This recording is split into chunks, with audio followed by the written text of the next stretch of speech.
Genesis chapter 14, New Living Translation. About this time, war broke out in the region.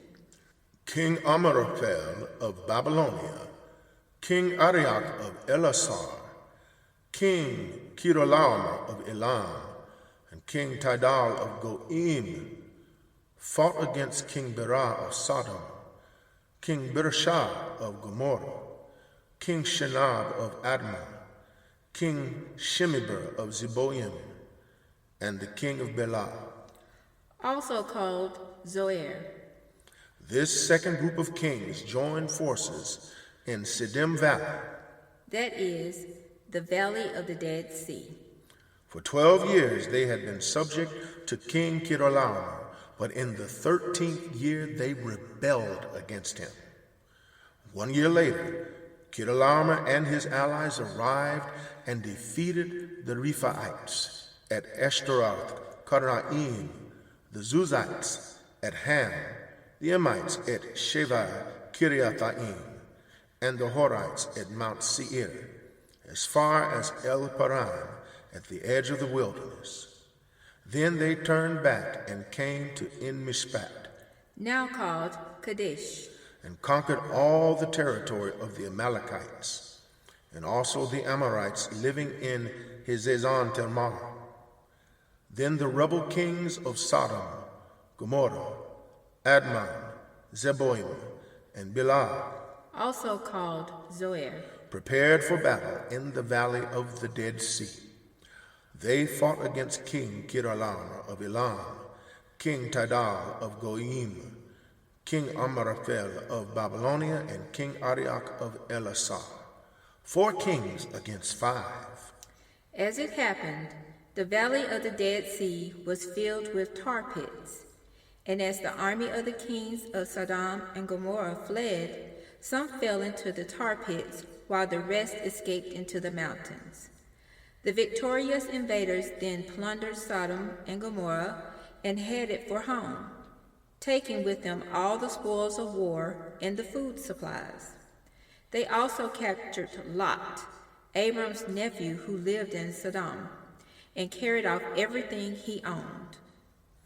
But one of Lot's men escaped and reported to Abram, the Hebrew, who was living near the oak grove belonging to Mamre the Amorite. Mamre and his relatives, Eshcol and Adnir, were Abram's allies. When Abram heard that his nephew Lot had been captured, he mobilized the 318 trained men who had been born into his household. Then he pursued Chedorlaomer's army until he caught up with them at Dan. There he divided his men and attacked during the night. Chedorlaomer's army fled, but Abram chased them as far as Hobah, north of Damascus. Abram recovered all the goods that had been taken, and he brought back his nephew Lot with his possessions and all the women and other captives. After Abram returned from his victory over Chedorlaomer and all his allies, the king of Sodom went out to meet him in the valley of Sheva, that is, the king's valley. And Melchizedek, the king of Salem, and a priest of God Most High, brought Abram some bread and wine. Melchizedek blessed Abram with this blessing. Blessed be Abram by God Most High, creator of heaven and earth, and blessed be God Most High, who has defeated your enemies for you. Then Abram gave Melchizedek 1/10 of all the goods he had recovered. The king of Sodom said to Abram, Give me back my people who were captured, but you may keep for yourself all the goods you have recovered.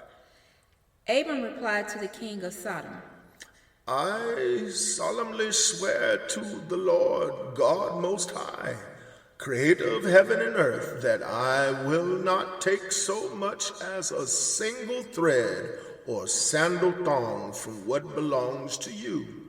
Otherwise you might say, I am the one who made Abram rich. I will accept only what my young warriors have already eaten, and I request that you give a fair share of the goods to my allies, Anir, Eshcol, and Mamre,